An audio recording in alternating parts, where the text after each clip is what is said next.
በስመ አብ ወወልድ ወመንፈስ ቅዱስ አሐዱ አምላክ።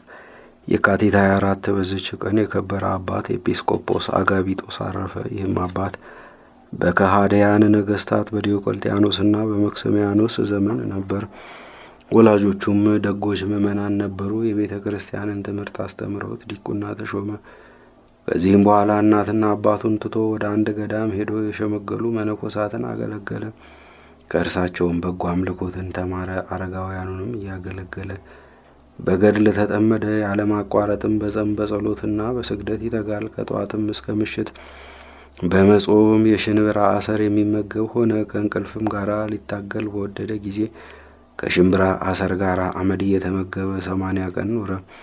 በዚህም ተጋድሎ ውስጥ እያለ ኃይሉ ግን ይጨመርለት ነበረ። ለአረጋውያንም አገልግሎቱን አላስታጎለም። ሲጠራቸውም ጌቶቼ ይላቸዋል።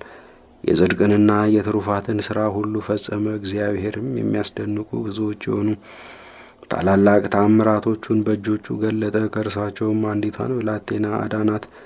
እርሷም እንደ እንጨት የደረቀች እስከምትሆን ብዙ ዘመን ጭንቅ በሆነ ደዌ ታማ የኖረች ናት። ዳግመኛም ብዙ ሰዎችን ያጠፋውን ታላቅ ከይሴ በጸሎቱ ገደለው። ከሰውና ከእንስሳም አስጨናቂ የሆኑ በሽታዎችን አስወገደ። የተጋድሎውና የኃይሉ ጽናት ወሬው በተሰማ ጊዜ ስሙ ሉኪያኖስ የሚባል መኮንን ወደ እርሱ ልኮ አስመጥቶ ያለ ውዴታው በግድ የጭፍራ አለቃ አድርጎ ሾመው።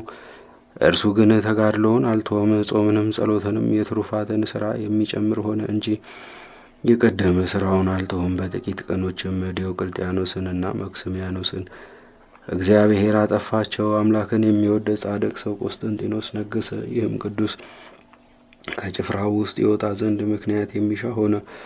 ንጉሥ ቆስጠንጢኖስ እጅግ የሚወደው መልከ መልካም የሆነ ወጣት ብላቴና ነበረ። ክፉ ጋኔንም ተጫነበት። በቀንም በሌሊትም ታላቅ ስቃይን የሚያሰቃየው ሆነ። ቅዱስ አጋቢጦስንም ከሚያውቁት ውስጥ አንድ ሰው ባየው ጊዜ የወታደር አለቃ አጋቢጦስ ቢመጣ ባዳነህ ነበር አለው። የታመመውም እርሱ በንጉሥ ጭፍራ ስርዓት ውስጥ ያለ በውኑ ይህን ስራ መስራት ይችላልን? አለው። ሰውየውም ገድሉንና ስራውን ሁሉ አስረዳው። ጋኔን ያደረበትም በእውነት ሊያድነኝ ይችላልና ከዚህ ከአስጨናቂ ደዌ ያድነኝ ዘንድ የወታደር አለቃ አጋቢጦስን ፈጥናቸው አምጡልኝ አለ። ንጉሥም ይህን ባወቀ ጊዜ ቅዱስ አጋቢጦስን እንዲያመጡ ታዘዘ። በመጣ ጊዜም በወጣቱ ላይ ጸለየ። በከበረ መስቀልም አማተበው። በዚያንም ጊዜ በእግዚአብሔር ኃይል ዳነ። ንጉሡም በዚህ ደስ ብሎት ቅዱስ አጋቢጦስን አከበረው። ምን እንዳደርግልህ ትሻለህ አለው። እርሱም ንጉሡን ከወታደርነት ውስጥ አሰናብተኝ አለውና አሰናበተው።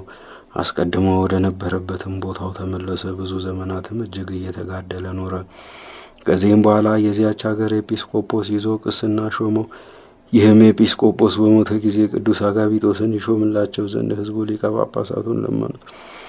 እርሱም ሾመላቸው። መልካም ተናጋሪዎች የሆኑትን የክርስቶስን መንጋዎች በበጎ አጠባበቅ ጠበቃቸው። እግዚአብሔርም የትንቢትን ጸጋ የተሰወረውንም የማወቅ ድንቆች ተአምራቶችንም የማድረግ ሀብትን ሰጠው። በስውር ኃጢአትን የሚሰሩትን ኃጢአተኞች የሚገስጻቸው ሆነ። በንስሐም እስኪመለሱ ከመቅደስ ያርቃቸዋል።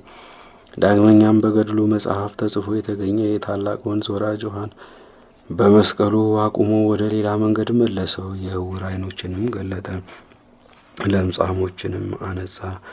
ብዙዎች በሽተኞችንም አዳነ። ለእግዚአብሔር ምስጋና ይሁን፣ በረከቱም ከእኛ ጋር ትኑር ለዘላለሙም አሜን። በዚችም ዕለት የከበሩ በጋዛ ሰማዕታት የሆኑ ጢሞቴዎስና የቆጵሮስ ሀገር ሚናስ መታሰቢያቸው ነው። በረከታቸውም ከእኛ ጋር ትኑር ለእግዚአብሔር ምስጋና ይሁን ለዘላለሙም አሜን።